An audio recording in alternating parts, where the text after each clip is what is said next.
you a fantastic.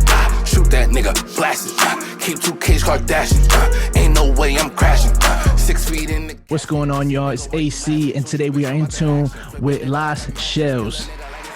What up, what up, what up?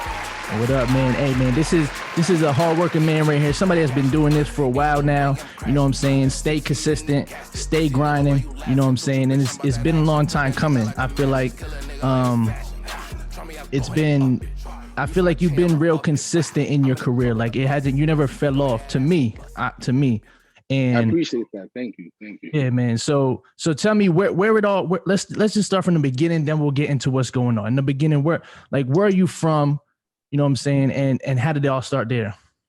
All right. So first of all, I don't know if a lot of people know, but I am from New York. You know what I'm saying? Southside Queens. That's where I was, born and raised. I was there till I was about like 14. Then I moved to Long Island. But at that time, like I was doing the music, but just freestyling, just having fun. Like I didn't know I had the ability to do music. I just did it for fun with friends, just growing up. And then I moved out to PA when I was around like 16. I just left New York. You know what I'm saying? It was the end of my 10th grade year. So I was like, damn, like that was the worst right there, just growing up.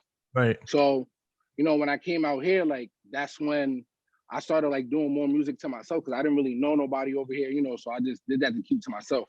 Mm-hmm. So as time like progressed, it's like now that I'm in a new school, like I'm going to Emmaus, I'm like, yo, I need to do something to like get my name out there. Cause like when I was growing up in New York, like I was lit, like my family's on from being lit, having parties, always turning up. So I'm like, I gotta get like my name right. So it was my 16th birthday actually, the beginning of the junior year, and I threw a house party, you know what I'm saying? Classic vibe, went around the high school throwing out flyers like, yo, I'm new to the town, I'm having a house party. So, like me being black coming to Emmaus, I'm like, bro, like just imagine me living in New York and my pops is like, yo, we moving to Macungie.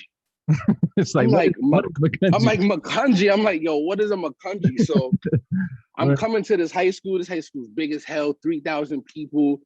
Fucking, there's a swimming pool, a bank. Like, bro, I'm not used to this coming from New York. Like, this shit is different. Mad white people, bro. Like, out of the 3,000, there was probably like 25 black people there. Yep. Mm-hmm. But like, you already know, like being from this area. So I had to do like something like to get in tune. So, I hand out the flyer. Boom. So I throw this house party, bro. Long story short, the house party was crazy.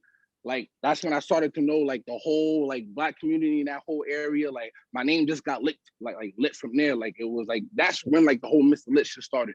Was that house party right there? Was that party right there? Was that what introduced you to Allentown, or did you, when you were in Macungie, did you already know of people in Allentown, or was that your like? It's like it introduced me to like the whole Emmaus High School, but people from Allentown heard about my party. Right. You know what I'm saying? So the next party I had, it was like niggas was rapping, in the basement, freestyling, having fun, and there was like a couple people from Allentown that was at the house party that I had. So for me, just joking around, rapping shit again, having another lit party, like my name started like buzzing again, like, but just for being lit, like, yo, who's this new nigga coming in town? This nigga throwing a party, niggas crazy, all that type of shit. So my name started becoming more popular. So towards like my senior year, that's when my boy Lindell, y'all know him as Lindell or City, he moved to Emmaus and he's from Allentown. So people knew him in Allentown. He was lit out there. He went to Right, and he was on Mr. Fresh at that time, so he had a buzz. Yeah. And when he came to Emmaus, I was the lit nigga there. Mm-hmm. So when me and him became friends, I started chilling in Allentown. Oh, okay. Feel me? And then once I started coming to Allentown, I started chilling around more people, going to the house parties over there, going to the park where niggas be balling, just getting my face known. Right. And that's when I started like doing the music more because like my name was over there more. So that's when the ball just started rolling from there. And so were you Lass Shellz at this time? Like that was your name, your rap name? Were you a full rapper at that point?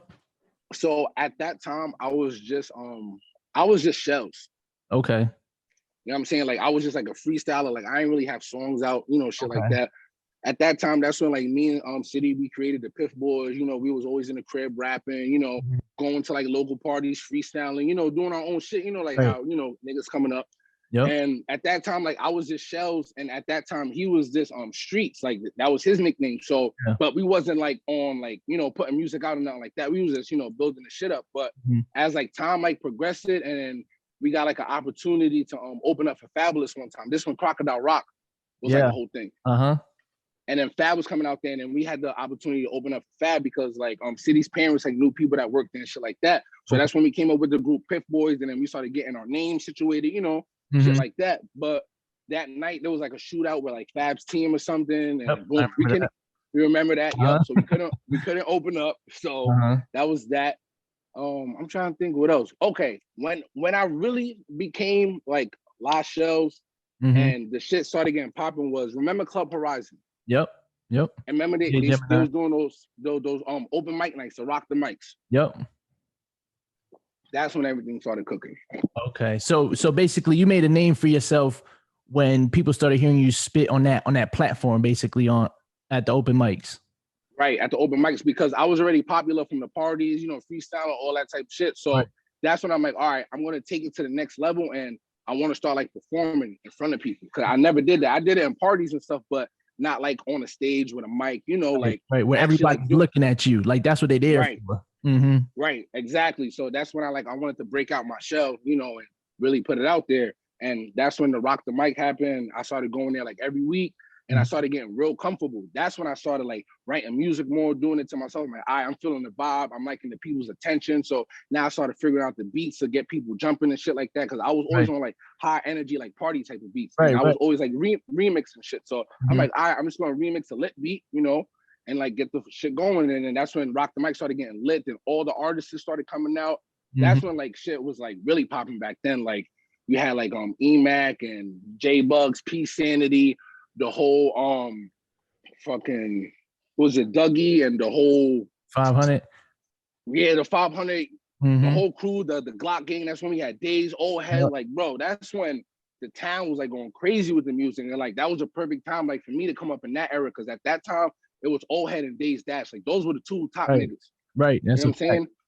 And then it was Emac, you know what I'm saying? He was doing his shit with P Sanity and them. So it's like, when I like saw them, me and City coming out, I'm like, yo, I'm trying to be like in that crowd, like in that name, because them niggas is buzzing around the town. Right. So I started like being around them more, rapping around them. Niggas was like solidifying my shit, like, yo, you all right, boy, you like, you nice. And that shit just gave me the more motivation to just keep on going, because like I was keeping up with like lit niggas, you know what I'm saying? At that young age. So I felt good at that time. Do you feel like your parties and personality, because I feel like you got a lot of personality. I feel like you're really good at networking, talking. You ain't scared to talk to anybody. Do you feel like that played a big role in your coming up and all the opportunities that did come your way? Bro, 100,000%. Because back then it's all about, that was the era where like you handing out tapes, you handing out mixtapes, like before social media. Like, you know what I'm saying? What we had back then was what, like MySpace? You know what I'm saying? Yeah. That was the latest shit we had. So and that Pith had to be, and that Pith. Like the only way you could drop music was if it was a mixtape. You can't drop no one song, you know. So no singles. Right. And it's like that time, it's like you had to be real comfortable and real sociable with people talking. You can't be scared to be like, yo, check out my song, check out this, check out that, because if you're not doing that, nobody's gonna find you. Nobody's gonna hear you. Like, bro, back then, like, remember, we was downloading music on Frostwire and LimeWire. LimeWire was my shit. Fuck my whole you feel me? So we couldn't put that music on that platform. The only way was recording the shit, putting the shit on the CD, and handing it out to people. And you had to be comfortable, like, yo, check this out. And the most like scariest thing to do as an artist coming up is like when you're trying to break out that shell and you hand somebody your music and then they don't take it. You know how heartbreaking that shit is? You know, I'm gonna tell you something. I handed out a CD to someone one time. They took it, drove off, and all I seen was they threw it out the window. They ain't even listen to it. I don't know if it was my image, my shit was busted. I don't know what happened, but they just right away threw it out. So it's shit like that. The kids don't experience that no more. They just get a rejection through the DM. They don't know what that real life interaction is. Right, exactly. It's like they can just like, oh, check out my new song. Like what? Like we had to be there. Like, yo, check this out, bump it. What you think? You know, hand to hand action with people was like, bro, that shit don't exist nowadays. You know what I'm saying? Yeah. They go that boy. Yo, what up? City Boy Street. What's good? We got to get him on here too. Let him know I'm gonna get him on here too. Definitely. But So you did mention, now that he did pop in there, you did mention Pith Boys. How did that, you basically did mention how it all started, but how did it form and get into a bigger, you know what I'm saying, thing? Because it was more than just y'all two, right? Right. So the way it started, you know, it was just me and City. That's when we was like in high school. And we had our group in Allentown. It was me, him, Gunna, Dizzy, Still Jones. It was like a couple people. Like that was like the homies, you know what I'm saying? Like we was building our shit up. But as we got older, then Dell, he had to move to Texas. Mm-hmm. So when him moving to Texas, that left me back here in the town. I'm like, all right, I gotta keep like my own buzz, like, you know what I'm saying? Because we was the duo, like we was always dropping shit together. Right. But then once he moved to Texas, I'm like, all right, now I gotta keep my shit up. So that's when I started doing my own music. Right. And he was holding his own weight in Texas. He started his own group out there, got the name lit out there, strong team, like shit was going crazy. I was doing my shit in Allentown. So with that going on, I'm like, all right, I need to make that move to Texas now because he got it way more lit over there. I'm already lit in the town. Everybody know me. Right. So I'm like, all right, if I go to Texas, everybody gonna look at me like, yo, this nigga Shellz making moves. Right. Now, mind you, that time, bro, nobody was traveling like that. Yep. Everybody wanted to be the best in the city. Nobody wanted to be further than that. Right. So I'm like, all right, I gotta do this. This is gonna take me out the bubble. Bro, as soon as I went to Texas, I was lit. Everybody was on my shit. Now I'm over there vibing with City over there. It's a whole different vibe, whole different atmosphere, music. Like, bro, it changed the whole music style for the Pith Boys in general. Because we were so used to that whole New York style. But now him going down to the south of Texas, right, mixing that New York style with it, bro, we opened a whole new gate. So we was on the shit early.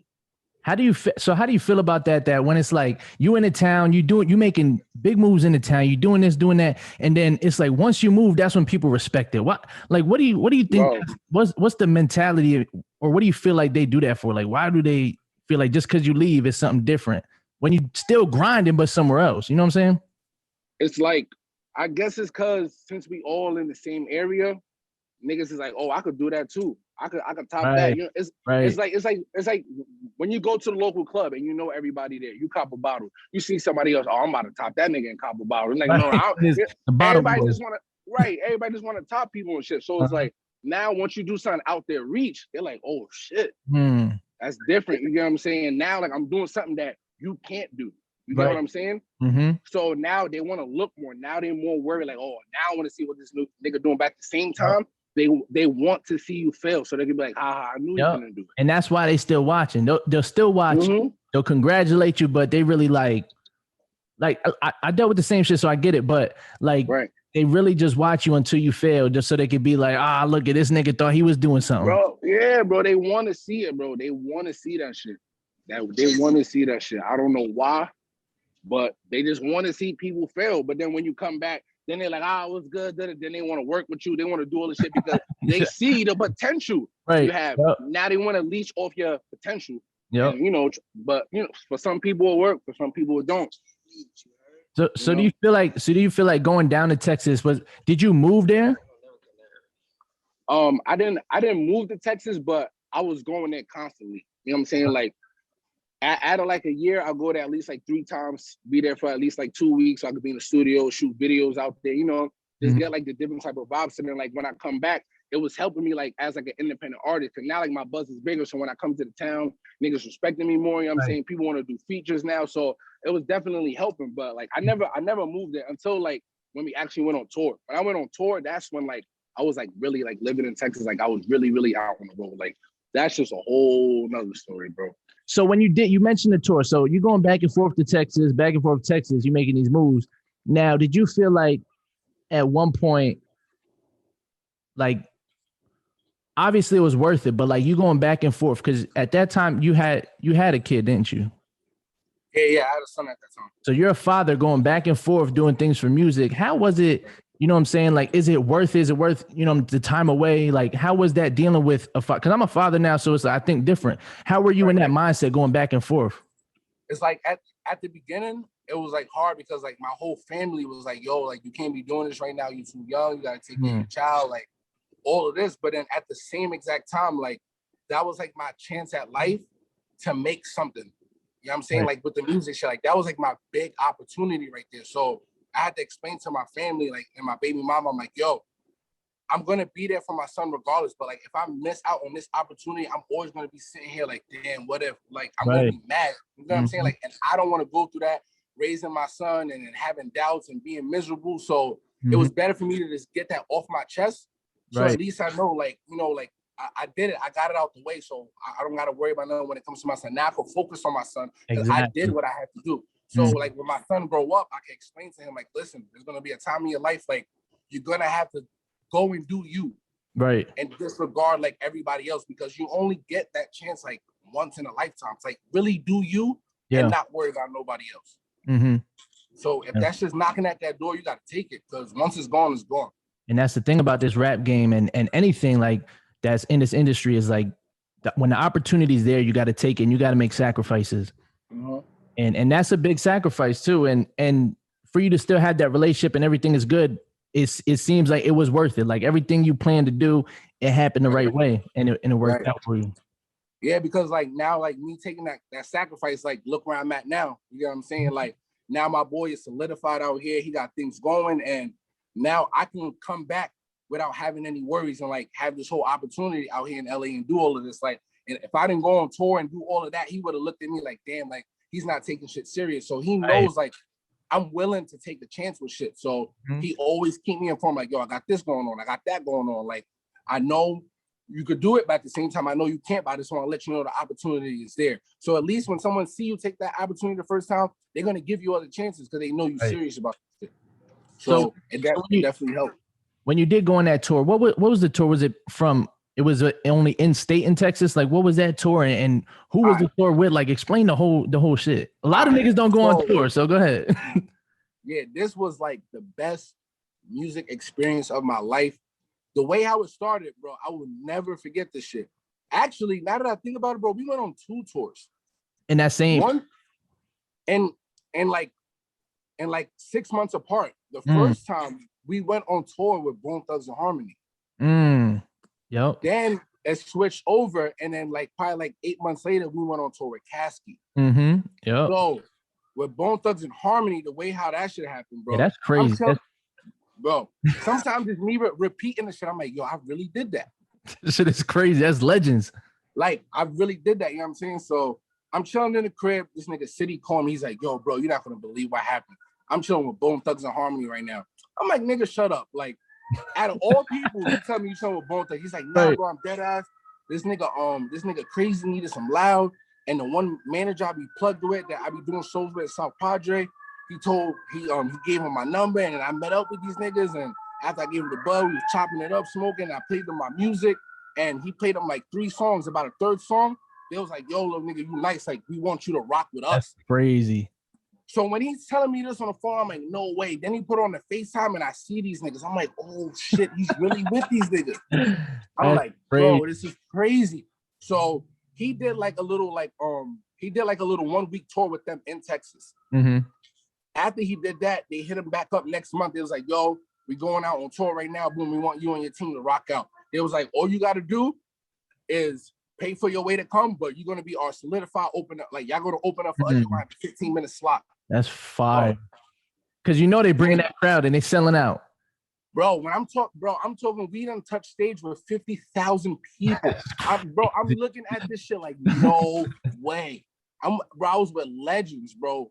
I was at that legends. Time. So let me ask you, that was at that time, and I want to have a real answer here. At that time, did you feel like this is like something that it's like I finally caught my break, or was it like I don't know, like was it do you feel like accomplished at that point, like I did this shit? Like how did that like?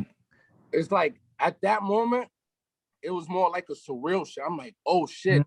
It's not like we made it, but yo, we have an opportunity to make it. Right. This is like, yo, we get to show out what we want to do. Like, yo, we about to be on like big stages with legends and bumping shoulders with like people in the industry. So like that was a whole different experience. So once I flew out to Texas, met up with these niggas, and we drove to the first show, we meet up with them, we go backstage, bro. I'm like, yo, this shit is like, we really fucking here, bro. Like I at that point, I didn't even care like to be an artist. I was a fan. I'm like, bro, at that time, I was like, well, like 20 maybe. like 1920, so like I'm still young, and I'm like, yo, like what the fuck, like. People backstage, nigga, they getting catered food, they smoking, they got bottles everywhere, bitches. You see mad famous people just walking in and out. Like I remember one time I saw Twister, I saw Too Short, I saw Busta Rhymes, like just on there, that like tour? yeah, on that tour. That's crazy. Who else I saw? I met Daylight one time. Who else? DJ damn, what's that? DJ Kid Supreme. For real? Yes. Wow. So being on a tour with people like Bone Thugs and Harmony, you're gonna run into that because they solidified legends, like living legends, like and to be on that. So when you about to get on stage, what like you said you were kind of fanning out a little bit. Well, when you about to get on stage and perform, was it nerve? Like were you like, oh shit, I'm ready, or were you? I'm not gonna lie, 2 of the songs, bro, I was just like the hype man. So I was just more like, yeah, one, like, you know, like doing that type of shit. So I didn't really have to like perform like with my lyrics, because like we just had to make sure like the first like 4 like sets we had, they gave us like 8 minutes.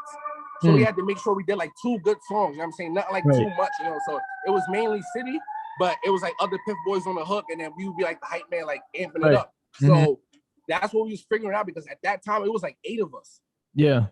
It was 8 of us, so we was mad deep. So at that time, it was more fun, like learning how to like get the crowd and like trying to like learn people. The first show, it was hard as hell to interact with people, to get them to like bounce with us, because they didn't know us. They looking at us like, okay, these are the opening acts. Like fuck these niggas. Right, exactly. So that was just our chance to just learn, like, okay, what the fuck we got to do to get people to look at us and not look whack and stupid, you know? So it's good to have that experience though, because on the next one, then it's like, okay, now we know what to do. We know how to control this side. Right, because with the Cassidy tour, that was more us. Like we had more free range, like to be us, like do our music. Like that's when we was wilding out. Like that's when like we had fun. The Bone Thugs and Harmony tour, that was more like a humble experience to learn shit and like move proper. Like when you out, like moving state to state, like networking with people, learning how to do merchandising, like all that type of shit. Cause we was just literally just driving just show to show, like performing like 2 or 3 songs and just learning the game. We didn't know how to like market our clothes and learn how to brand and do all this type of shit to bring more attention to our name. We was just learning the game at that time. So you were able to see, like they had their own merchandise team and marketing team on set, and you were able to see how they moved and shit? Yes, bro. We learned all, bro. When I say that's where the money is at on tour. Oh yeah, fuck yeah. That's where it's at. Show money and merch money that's where it's at. Bro, they were selling t-shirts for $50. Yes, sir. And niggas was buying them shit. Selling hats for $60, wristbands for $30. Like, and we looking at this shit like, yo. And then when we like with the people is like, and we seeing how they like doing the merch and everything, and like it was like some days on tours we was helping out with the merch, selling their clothes, you know, shit like that too, learning the game. So when we saw how that was coming in too, we learned like, okay, this is what we gotta do when we go on tour, when we brand the Pith Boys name, and that's how we're gonna make our bread. Because as an independent artist, a lot of people don't know, like at that time, those tours, you gotta buy into them shits. Yep. You can't just, they're not gonna sponsor you. But this is the thing though, when you do shit like that, it's like when there's an opportunity like that, a lot of people would turn it down and be like, oh, nah, I need like thinking they somebody like, oh, nah, I need like at least 1,000 for this. Like, but it's like literally an experience like that. You can't pay for it. Like, that's something that God brung that to you. Like, you got to take that and run with that shit. Right. Exactly. Because I'll like, if you don't have on that. Yeah, bro. Like, if you don't have a label behind you, like back then, like, you know, like when this was before like Young M.A. and Bobby Shmurda and them got shit crazy, like independent artists. Like back then, it's like with the tours, is like everybody, they all under a label. So the label was funding the tour. Right, so right. The way they pay that money back, what a lot of people don't know, is with the merch. And when, you know, when they pay for, when people want verses, you know, shit like that, that's how they get their bread back. But when you're independent, you got to fund yourself all the way. Traveling expenses, staying places, eating, all that type of shit, you got to come out of pocket. But you just got to learn the business to make your bread back. Because remember, bro, back then, bro, niggas wasn't making money off streaming and all that type of shit. Hell no. It's hustling, bro. It's hand-to-hand transaction. That's how you have to make your bread. Do you feel like that's like, so now it's more digital, everything's over the phone, everything.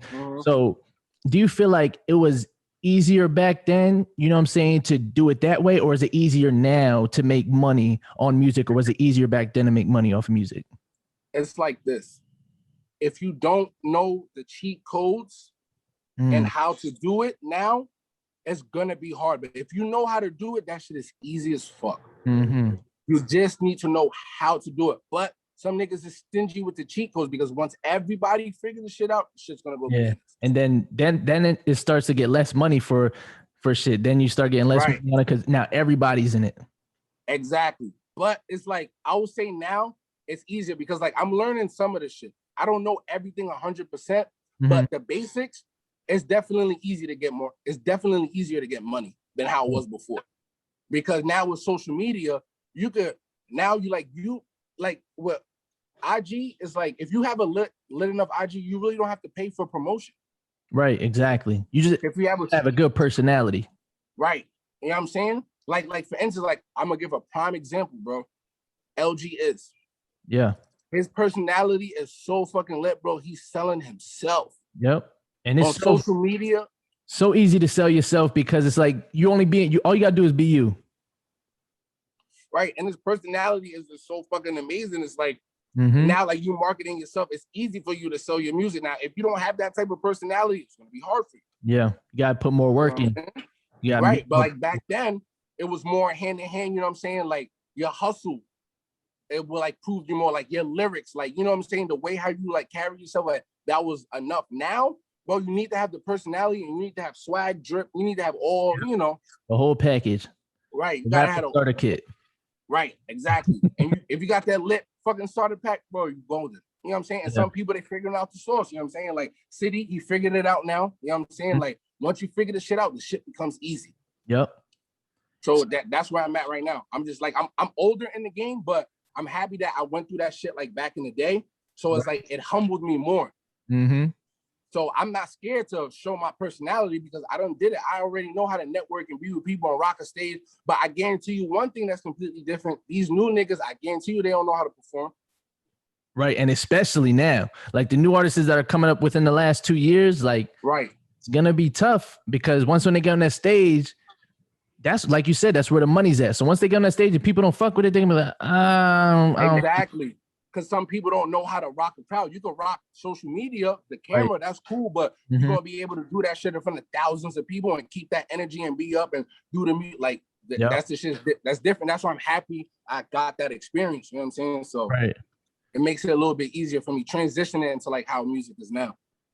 And also, like you said, you threw parties and stuff like that. That's kind of how I met you, like in person. I knew of you, but how I met you in person was I went to a couple of your parties, and all them shits are movies that I've been to. All them shits are movies. So how much did that play in your rap career with having the littest parties? Like everyone will pull up. It helped a lot because my cheat code back then was when I had a lit ass party, I shot a music video. I was actually at one of those. Right. You know what I'm saying? So now it's like people that been at the party, they was like, yeah, that nigga's lit. But then once you see the video, everybody's like, yo, I remember that party. I was there. Everybody want to share it off the rip because they was at the party. Be like, oh, that was me right there. Exactly. So that shit helped me out a lot. So all the time when I told niggas like, yo, I'm having a party, niggas like, oh yeah, he might shoot a video. I'm about to get lit. The bitch, like everybody's gonna come. Everybody's gonna want to show out now because they know my shit's gonna be lit. So that shit helped me out so much because like my face and then the buzz, like it was just like perfect timing at that time. Like niggas wasn't throwing house parties at that time. Like if it wasn't the club, bro, it was my crib. Like niggas know, like, oh, Shellz throwing a party, we over there. Like, bro, like my parties is legendary. Like I remember my one, yeah, you was at that house party, bro. It was over 300 people in the backyard. Yep. Remember, like 15 state troopers pulled up. Yep. That's when I left. The party still did not get shut down. Yep. We had like over 50 bottles. Then we had people from Easton, Jersey, Allentown, Whitehall, Bethlehem, like East Stroudsburg, Reading, Kutztown. Nigga, I had everybody there.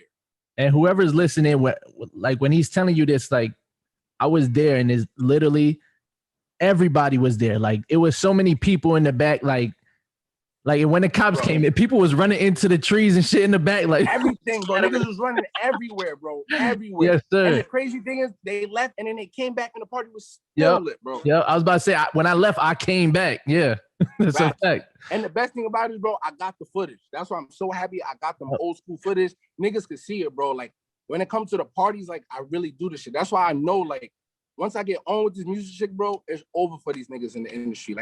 Like I done thrown like parties with literally nothing. Mm-hmm. So imagine me with a name in the back. Right. That's gonna be like how Rick Ross throws a pool party every year. Nigga, you'll be on that. You see how Rick Ross did the whole Coming to America at his crib, bro? Yo, that's different. Bro. That's different. He got like 2.5 mil off of that. Bro, I'm not even trying to brag, bro. I have a crib in Africa. No cap. I have a whole resort and everything. When I say when shit get right, bro, I'm gonna do something crazy, bro. Hell no. What the fuck? Yeah, bro. I'm not playing, bro. When I say I'm Mr. Lit, like I'm serious. Like now I'm figuring out the shit. I'm like, all right, I just gotta do shit to blow people's minds. So, bro. Yeah, that's different. So you're originally from Africa. Yes, I'm 100% African. I'm from West Africa, Senegal. So before New York, you were in Africa. Both of my parents were born there. Oh, okay. My parents were born there. My dad came when he was like 25. Mm-hmm. He was working, built his shit up. And then he started bringing his brothers down. Then he married my mom out there, brought it down here, got the paper situated, you know. So like on some real African shit, like really, really African, bro. Like, that's crazy. You got a crib in Africa. That's some different shit. Niggas can't say that. Yeah, bro. Yeah, like I speak African fluently. I speak Wolof fluently. I speak French. You know what I'm saying? Like I'm real diverse, but like I don't get the chance to talk about it too much because, you know, like in music, like it's hard because niggas want to hear the lit shit, the party shit. That's the one thing that fucked me up because I was so doing the party shit so much, I didn't get the chance to let people know like who I really am. I think and they were so focused on Mr. Lit. You know the rapper D Smoke? Yeah.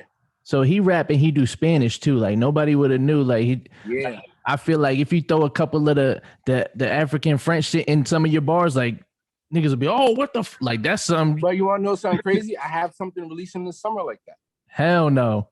I really do. There we go. And that's an exclusive right there.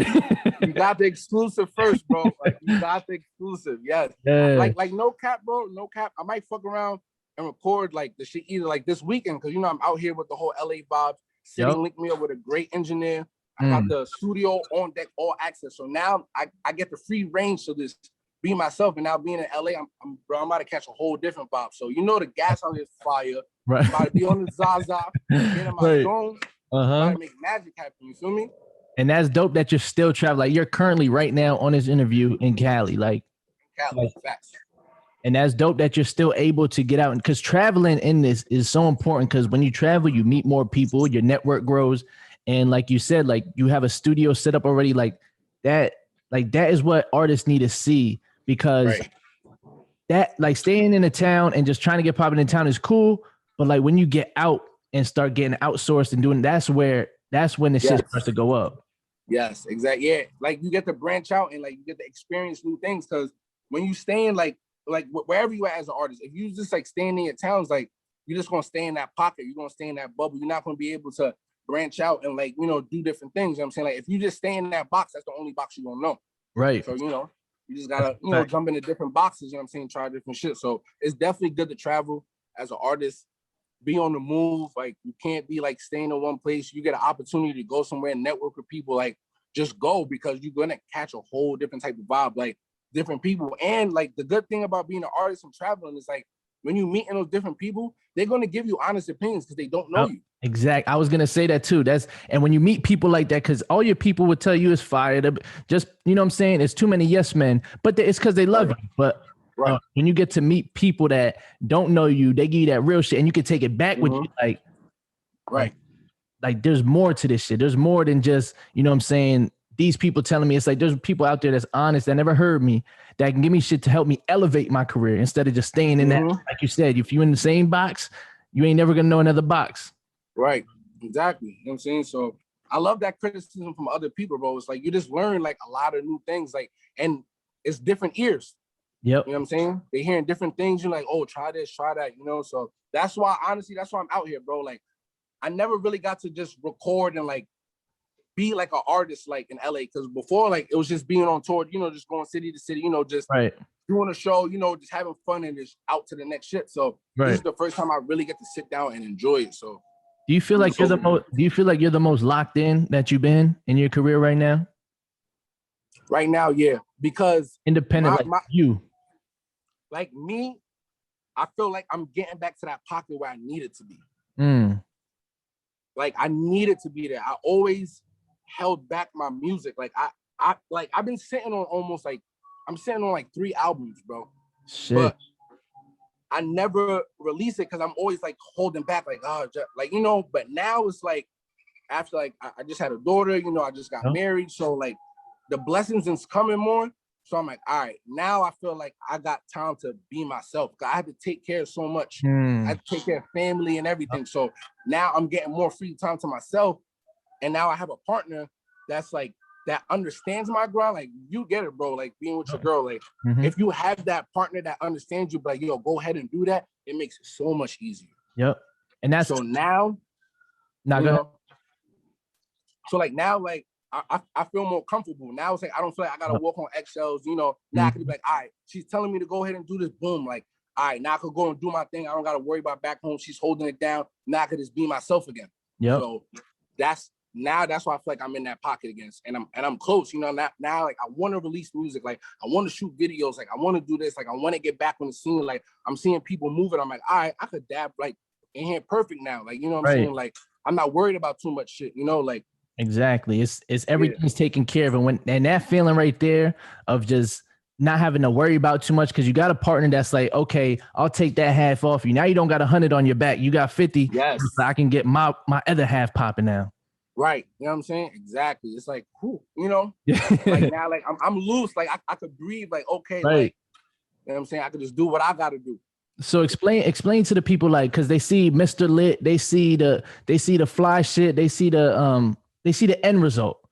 Right. Explain to the people, like, because as an artist, I do know, like, behind the scenes, there's struggles, there's hurdles that we have to get over. Like, explain to people, like, because they only see the end result. Explain to them the grind and what it really takes to get to this point.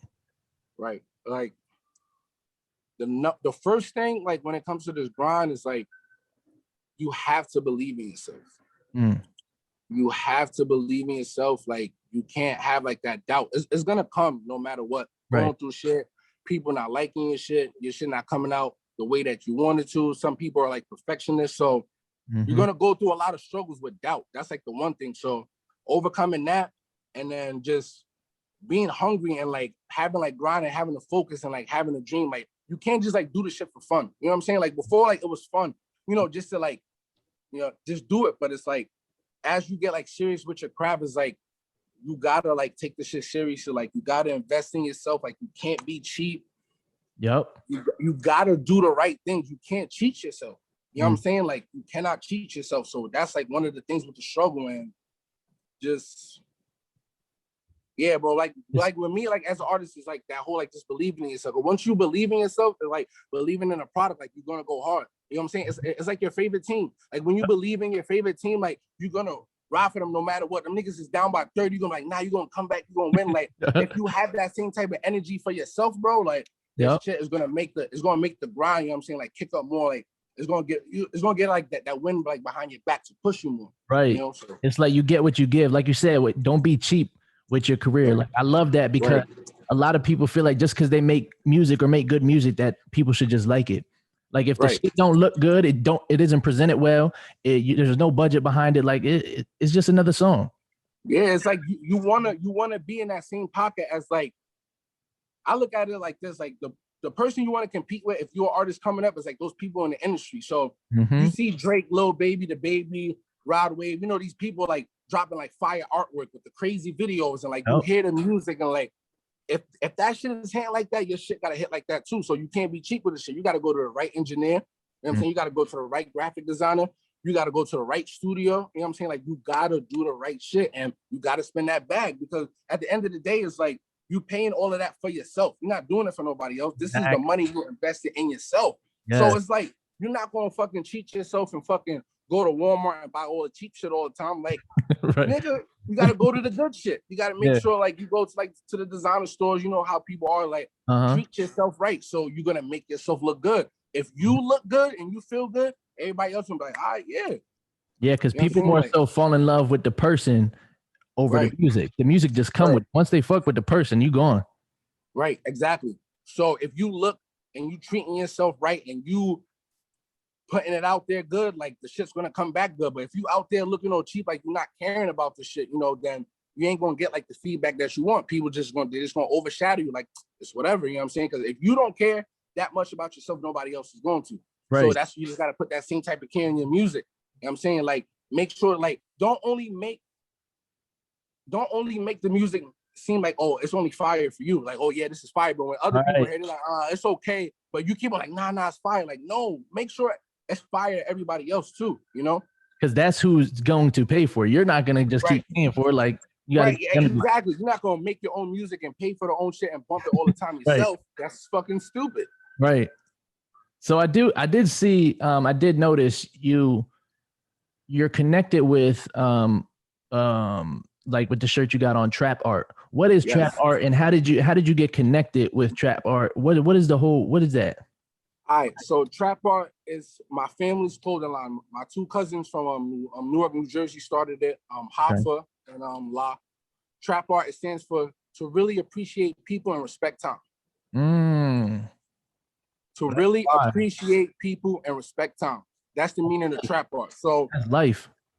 Yeah, that's life. And then with the whole clothing line, the whole feel about it is just like how you get anything else from the trap. You know, like when you grow up in a hood and like you have like them certain places that you go to that just feel like home. You know, like that home corner store. Yep.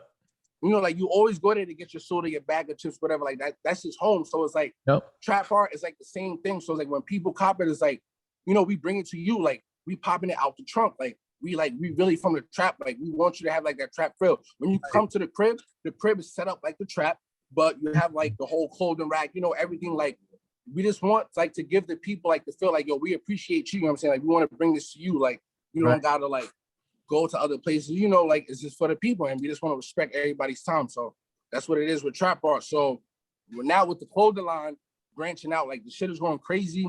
We got Pooh Shiesty rocking the shit, Fat Boy SFT. My cousin's actually going to Atlanta next week. He about to link up with exclusive mag with Atlanta. Okay. So yeah, so like Trap Art is moving now. So now we're starting the music label. So now with the music label, my cousin Hoffa, he's like the CEO with the music, and I'm basically the first artist. Yeah, I was gonna say because I did notice on your Apple Music, the label is Trap Art under Blasted and Jungle. Right. So were those your first two singles under the label? Yes, actually, those are my first two, like my own singles coming out the label, having it on all platforms, like everything. Like this, like last year when I started Jungle, that was like the new creation of Lass Shellz, like me coming into the game now. So I'm learning everything right. I'm under the label. I got the LLC right, you know what I'm saying? So I'm under a brand, you know what I'm saying? I'm sponsored, clothing line. So, you know what I'm saying? I'm doing this shit the right way like that now. That's fire. And that shows the maturity and the growth, and that you weren't a dummy in all the situations you've been in. You took game from it and applied it to your career. Exactly. Because a lot of people be around the shit and don't take nothing from it. Right. And the best thing is this is family based. Right. This is all family, bro. So I don't gotta worry about no shicey shit, nothing. Like this is family taking care of family. So now with me being out in LA and now me rocking all the trap, right, you know what I'm saying? Me branding out the gear right here now. People are like, oh, what's this? What's that? I'm in the studio, I'm linking with people, you know what I'm saying? It's cross-branding. Yeah. You know what I'm saying? Now I'm bringing more attention to the trap part, but me taking care of the music side at the same time, just cross-marketing with the shit. It's going, and it's just going to work itself out. It's not like you got to try too hard with it. You just got to be you and go. And like you said, it's cross-branded. Anywhere you go, you doing both music, and they're going to see the trap art. They're going to know about it. You know what I'm saying? And it got a good look to it. And like you said, like they come to the crib and it's set up like the trap. Like it gives people in the hood comfortability to like come through and like get it. Like they're not going to a fancy store to get it. They don't got to. Like you literally come into the crib. You know what I'm saying? Like it's either you come to the crib or we come to you. No matter what, like we here, like we around. And when I say they got it lit in Jersey right now in Newark, bro, like it's going crazy, man. Like, I really want people to go check it out. Trap Art Gallery on Instagram. Check out the gear. The clothes is fire. You know what I'm saying? Great quality. You're gonna see it all over my Instagram. Like, it's everywhere. I'm telling you. Y'all definitely gonna love the shit. And who don't love the trap? Like, right. Even the people that ain't from the trap. It's just a interesting part of the hood that's like people love it. Like, even the suburban kids, they just love it. Like, exactly. They just want to be involved with the culture. You know what I'm saying? Right. They just love the whole hip hop culture. So that's what it is. We got the store coming soon. We're working on getting the store in Atlanta, and we're working on getting the store in Newark, New Jersey. So we're working right now. We're just trying to do everything right. You know what I'm saying? Getting the game right, and this have a strong brand, because everything is independent. You don't need a label now. You come in there with a strong brand, strong focus, and they see you moving right. Somebody gonna want pieces. Somebody gonna want parts. Somebody big watching will be like, okay, I want to invest in this company. I see them moving. You know what I'm saying? Like a lot of people don't know what's his name. Benny the Butcher. You know something I found out about him, bro? He made damn near, I think, like almost like $50 million before he even had a deal, and this was all fucking merch, bro.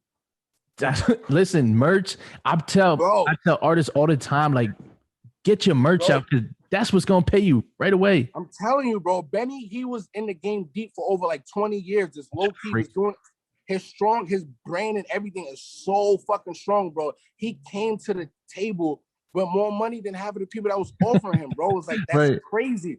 So I'm like, yo, niggas was working backwards. It's like everybody was so worried about making it and then building the brand. If you would build the brand, and then when you make it, it's like your brand is gonna be so fucking strong, you don't need nobody else. Nope. And that's the best feeling, of going to the meetings and you controlling it. Right. It's like, I got this to offer. Instead of them offering you shit, you got shit to offer. You got shit to be like, listen, I made this much already without you. Right. So what you gonna do to help me? And now look at him, bro. He came in, boom. Yeah.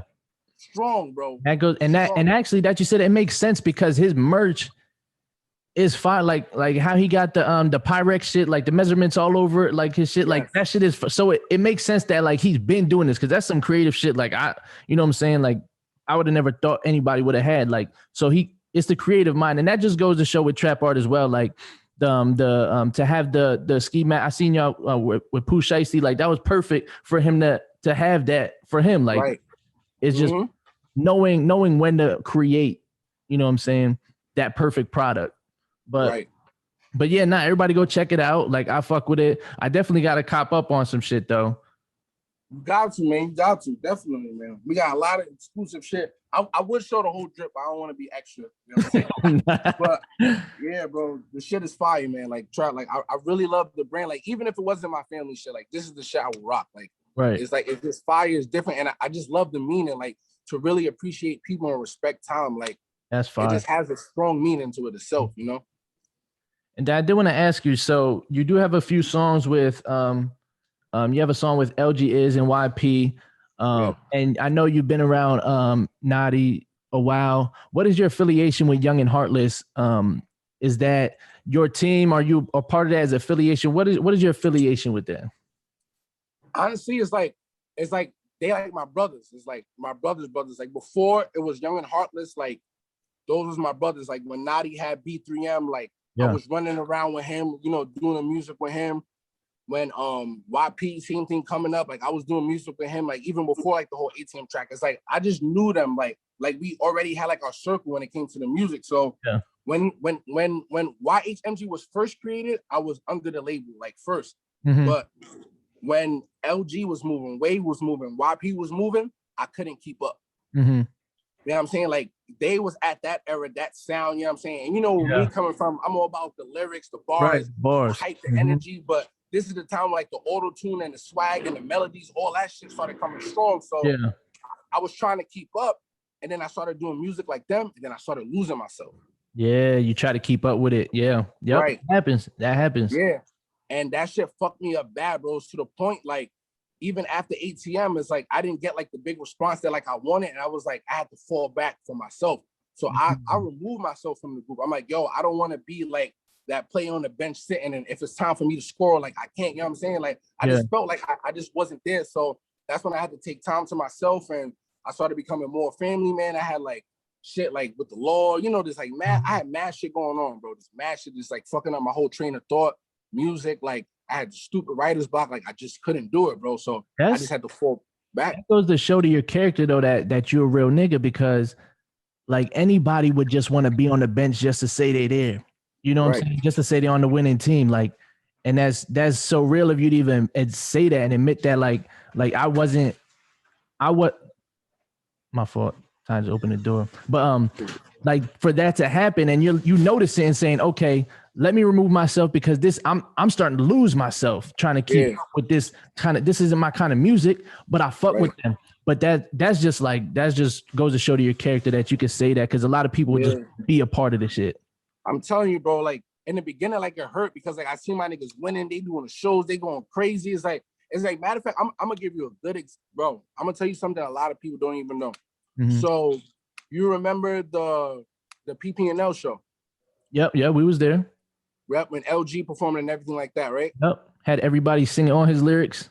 Everything, bro. Mm-hmm. I was supposed to perform that night. I was, but as a group and YHMG and we was talking about everything, it's like I even knew myself like I wasn't there. LG and Wave was lit.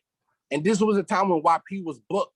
But when I know I'm right was just popping, bro. Like they was lit. And like who was it? AC. He talked to me, he's like, yo, Shellz, I want you to perform like everything. And I was with YHMG with the group and everything. But like after we all talked about it, it's like, bro, it's like Shellz, like it's just not gonna work. And I even knew it too, and I took it. I'm like, yo, fuck it. It's like I gotta get back in my bag. But it's like when I was there and I saw him perform, bro, I was so fucking happy for him. I didn't even care that I didn't even perform. Like that's how I knew for myself. I'm like, all right, it's cool. Like these are my brothers. Like I want my niggas to win, bro. If my niggas win, like I'm gonna be happy. It's like, bro, like I had my time. I was on tour. Like I done did all this shit at a young age. Like before them doing all, like Yeah, I did 20,000. You know what I'm saying? Like I did the big crowd. So this was their first time, and nigga, they succeeded way better than I would have. I'm like, yo, them niggas got it. I'm like, yo, bro, go. This is the torch. Like y'all niggas got it. And me and Nadi, we knew that. Wave and LG and YP, they had the torch. We gave it to them. Like y'all niggas gotta go. And look at them now. Like we happy. We made those decisions like as grown men and like no one shit could. Me and Nadi was doing this shit for like 15 years plus. Yep. You know what I'm saying? So we know once you catch that win, you got to go with it. And they had it. And we didn't want to slow down the pressure. You get what I'm saying? We wanted to keep it full force. So that shit worked out good. Any local artist that performed that night, when LG went up there and Wave went up there, all of us, and I could speak for myself, my whole team, and everyone else that was there, when they seen that shit happen, that was like, yeah, like, they got like this is it. Like they the truth, like because ain't nobody else having that whole first like 10 rows singing the lyrics along with you. Like that was, bro, that was some different shit. And that boy even went acapella. He went acapella on the PP&L Center, bro. That was big. That was big. That was big for the city to show that we have someone like that. You know what I'm saying? Right. So and it's like we all gotta understand, like as a town, as a community with the music and shit. Like yo, if we have that artist, that's like they're knocking on that door, help him push that fucking door down. Yep. You know what I'm saying? Yep. Like he's like they right there. You know what I'm saying? It don't matter who it is, because once they there, it's gonna shed the fucking light to the city. Yep. So niggas just gotta learn that. But I feel like some people, they finally figuring the shit out. You know what I'm saying? Cause now we have a lot of strong artists that are like right there. And like you can't ignore it at this point. People would want to ignore it, but you can't. Like you can't for a long time. You can't keep denying good shit. Like you can't. Right. So all the old heads, everybody else is coming to light and starting to show. So like all my support goes to y'all. Like everybody over there doing their thing. Like and that's why. But I did want to ask you, what can we expect moving forward now? You've been since you were like 15. You're the party man, Mr. Lit. You go and you get with Nigel, Naughty, B3M, all them. I'm just going through your whole pattern right now, your whole shit. Right. And then you get to Pith Boys. You with Streets. You doing the tours, everything. Yep. Like your timeline is big. So let me just get this off. And then after that, you get with around Young and Heartless start coming up, the youngins start coming up and shit. And now you're at this point with trap art. It's a whole new Shellz, like Like, what can we expect moving forward now? A more mature and business rounded Shellz that's been through and seen a lot of shit. Right. It's like now I'm where I'm at. It's time for me to show, like, I want to show my growth as an artist and to show, like, I can hold my own weight. And it's time to remind people, like, I was him. Like, that was him. Like, remember Shellz? Like there was a time, like, I was, like, top 10. You know what I'm saying? And so it's like, I want to get back to show the full packages. Like, you know what I'm saying? I just took my time off. I got my weight off. You know what I'm saying? Like, I figured out the game. I figured out the punches. So it's like, now I'm just coming, like, full collective. Like, I'm still lit, but I'm showing you the more grown lit side. You know what I'm saying? Like grown man lit. So I'm like, a lot of my music, like, you're going to hear me, like, speaking facts, speaking about shit that I've been through, how people, you know, being fake and going through the trials and tribulations. So it's more about, like, that music, but it's more with a lit feel. Like, you can sit there, you know what I'm saying, and, like, bop, but, like, you still feel the message. Like, that's, like, my new goal now, like, coming in. Like, I figured out the energy, like, where I'm at now. I just want to, like, be, like, more hyper aggressive. I want to bring, like, my African feel, more of that culture. So you're going to be seeing me in more, like, African clothing, and you're going to hear different accents coming from me now and different sounds and melodies, you know, just touching in different pockets. You know what I'm saying? Because now the way how the music expanded, I don't got to be shy no more. You know what I'm saying? Now I could do all different type of shit. You know what I'm saying? Because like the sounds that are lit now, to be honest, is like, I had it already. So I'm like, yo, I feel like I could do it. Like, for prime example, like, mad people be telling me this. They're like, oh, I sound like Fabio Foreign sound like me, or I sound like Fabio Foreign. It's like, look, I had that style already. Right. And look how lit it's now. Like, nigga, the whole on, like, now look at that been your shit. You feel me? Now you hear Pooh Strikes, you doing it, you know, all that. Like, bro, like, I had all of that. So now that I know that I had it, I'm like, oh, I could still fucking do this shit. You know what I'm saying? Like, I know now, like, yo, my style worked. Like, that style that people doubted, it fucking worked. So I'm like, I don't have to have any doubts no more. Now I could just be Lass Shellz, and people are like, oh yeah, that's really him. Like, I don't gotta lie. Like niggas know my flow. Like, they know, like, I'm genuine. Like, I'm not fake. I don't be coming all out of pocket with my lyrics and shit. It's all lit, you know, just having fun. But now you're gonna see, like, I'm gonna get real with the lyrics too. You know what I'm saying? And be in them different pockets. Nah, I like that. And I like that you in Cali right now with this energy and you got that available studio. So I'm dying to hear what's coming out of that. And before we get off here, I do want to tell you, I appreciate a line. I'm going to just say you shouted me out. I know you didn't, but you did. You said, what'd you say? You was like, the end of summer. You was like, damn, what'd you say? You said the end of the summer and we got it and they're ready for AC. And I was like, I appreciate what it was on Man Up. Oh, yep. On Man Up. I know you was talking about something else, but I was like, oh, this nigga shouted me out. Time to get the hustle up. It's a cold world, so you know I gotta bundle up. My son is getting older and the streets is getting colder. Everybody need bread. Why you think I got a toaster?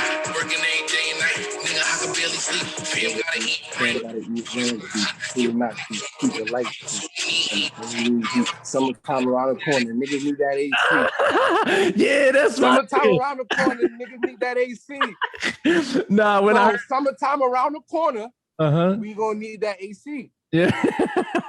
Now, when I heard, I know it wasn't about me, but I just wanted to say that just because that shit is funny and shit. Look, like, man, people don't even know, bro. I have so many double, triple entendres. It could be about you. At the end of the day, I'm happy you heard the bar. You know what I'm saying? Like, people be skipping out on my bars, but you heard it, and I appreciate that. You know what I'm saying? Like, I like when niggas rap. I like rap, like when niggas got bars. So I'll be locked in on what you be saying and shit, and I pay attention. Right. And shit, but yeah, now you got a lot of heat. If y'all ain't know, Lass Shellz with a Z out on LassShellz on all streaming platforms. Man Up is fire. You got Blasted, you got Jungle, you got ATM. That's there. I know it's an older one, but yeah, you said you coming out with a lot more stuff. I'm excited. A lot of bars. You know what I'm saying? But yeah, man, I do appreciate your time coming and getting in tune with us and having this interview, man. Is there anything else you want to give to the fans and anybody listening, where to follow you and shit like that?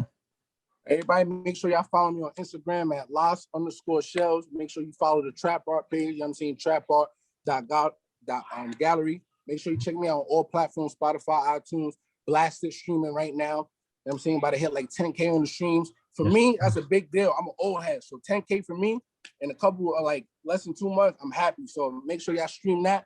And yeah, Lass Shellz is back. Yes, I'm sir. in LA right now. About to shoot a video out here. Shout out to my boy City, man. If it wasn't for him, bro, to be honest, I would not be here. Shout out to that man, you know what I'm saying? So for him bringing me out here, I'm about to go crazy and bring that shit back to the town. Let y'all niggas know I'm back, you heard?